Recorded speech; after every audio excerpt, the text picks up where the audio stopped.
Hey everyone, welcome back. So today I want to talk about a certification which I recently gave. I feel like it is very less talked about considering its weightage in the current scenario of the markets. So we all know generative AI is on the rise. So the certification I want to talk about is Databricks Certified Generative AI Engineer Associate. So it's the only certification by a major firm that looks into the field of generative AI currently. And honestly, I feel very less people are talking about it. But since generative AI is on the rise, break down exactly on how I prepared and how I passed it, and if it is worth your time, if you want to invest some time into it or not, and how you can pass it if you make up your mind for this certification. So let me come back to this screen where I show you my recent credential. So it look like this when you pass the certification.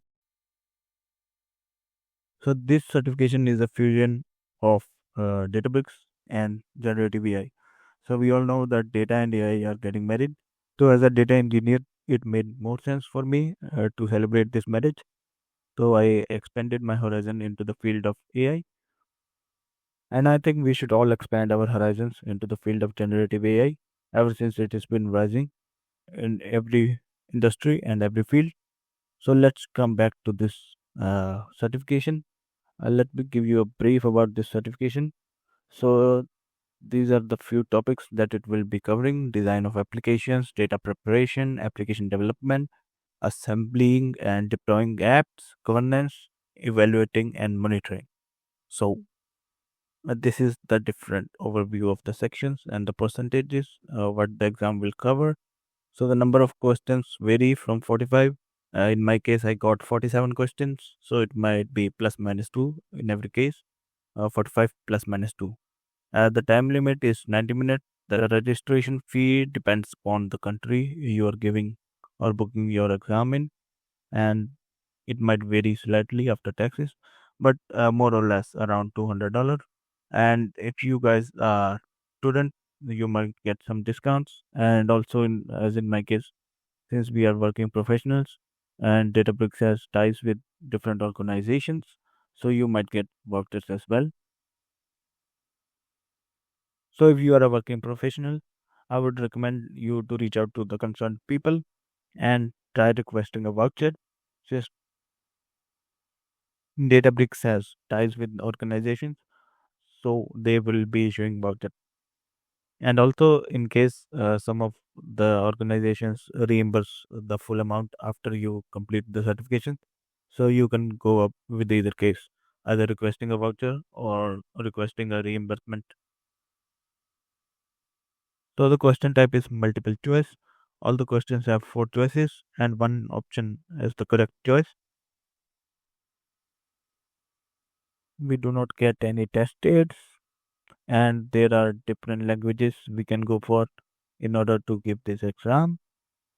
The delivery method is online proctored, and for this, I would recommend if you are giving it at home that you clear up your room and the background should be very clear and the room should be very clear where you are giving and it should be visible to the proctor. Otherwise, you will be getting different prompts coming up requesting you to please share your room, your surroundings, your environment.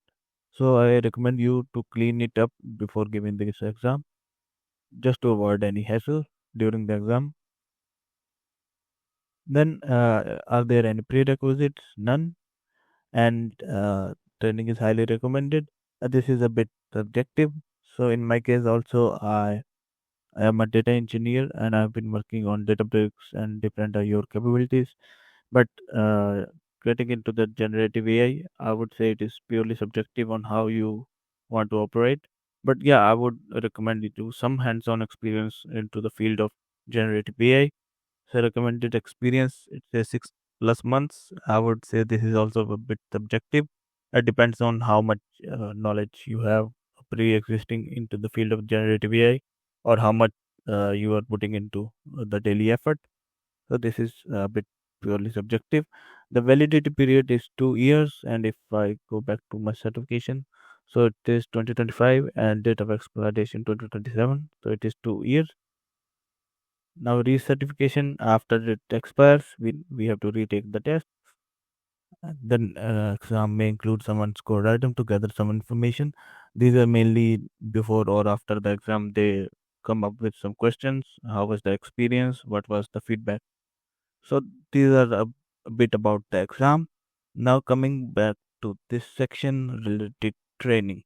Yeah, this instructor-led training would be a bit expensive and a paid one. I would say what I did is I signed up with the Partner Academy, and this is the Partner Academy. So if your organization has ties with the Databricks, we would have access to the Partner Academy from Databricks, where it contains all the different pathways for very different certifications into different fields. If I can show back to the home page, here we have different role-based learning paths, and you select the generative AI path and you start and follow through this training where they complete everything related to the certification and also in the general terms of generative AI as well. So this learning path is highly recommended. Next to that, I would recommend some official documentation of Databricks. I'll add the link to this documentation in the description of the video. Here it says what is generative AI. It would give us the brief overview of what the generative AI is and the perspective of Databricks of what it thinks of generative AI, how it should act. So how does generative AI works? Some examples of AI models. What is the role of deep learning in generative AI, and a lot of different use cases. It really helps us a lot into the field. So personally, if you ask me, as how I prepared and what was my study plan. So I put in 3 to 5 weeks of dedicated effort into this learning pathway from Partner Academy into the generative AI engineering pathway. Then I spent 1 or 2 weeks into the official documentations and all the different resources I could find online. Lastly, what I did is I played around on the Databricks environment in my personal account. So, in order to get hands on practice, I played around the environment in my personal account. So, this gave me a complete overview of the generative AI field, what was required in the certification, and how to deal with it in terms of practical knowledge. Now, what I would recommend is a three-step approach. First, we complete our notes with all the relevant informations and the topics to be covered in the exam. Secondly, we go through all the resources online that we can find. Official documentations are a plus. So whatever we can find that has been published by Databricks is always a must, and we should go through it. And lastly, I would recommend you to create a personal account since the uh, capabilities in the community edition account are very less. So I would recommend you to create a personal Databricks account and play around the environment just to get the feel of it, just to get normalized with the environment. So I would recommend you to create a personal Databricks account and pay for all the capabilities since we are just start investing into our future. So this is a bit we should focus on. And pretty soon I will be coming up with a video on generative AI domain as well and how I entered into the domain primarily as a data engineer, but how I expanded my horizon. So I would recommend you to create a personal Databricks account and then start playing with the models, the features, the different playgrounds, the Genie workspaces, and most recommended the notebooks and the Unity catalog. So this was the three-step approach that I followed. Coming back to the exam, I saw 47 questions and all those 47 questions were multiple choice questions with one option correct.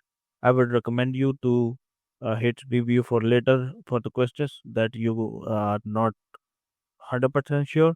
And then at the end of the exam, when you have attempted all, come back to these questions and attempt.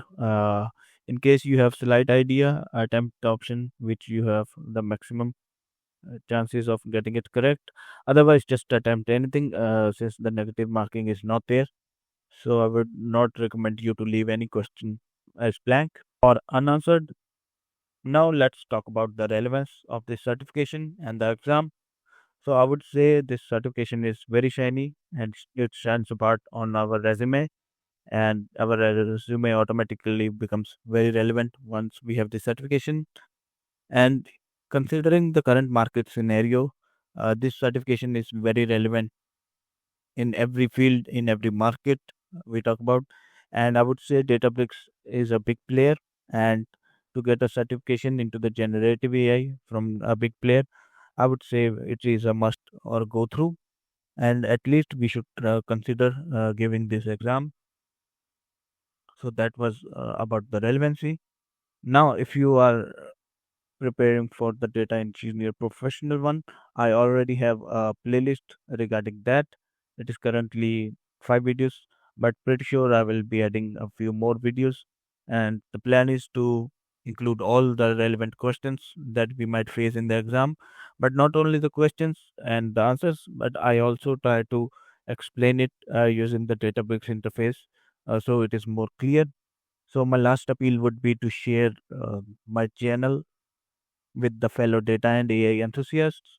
And if we are preparing for any certification, I would say please share my channel, because I put in a lot of effort and resources into creating it.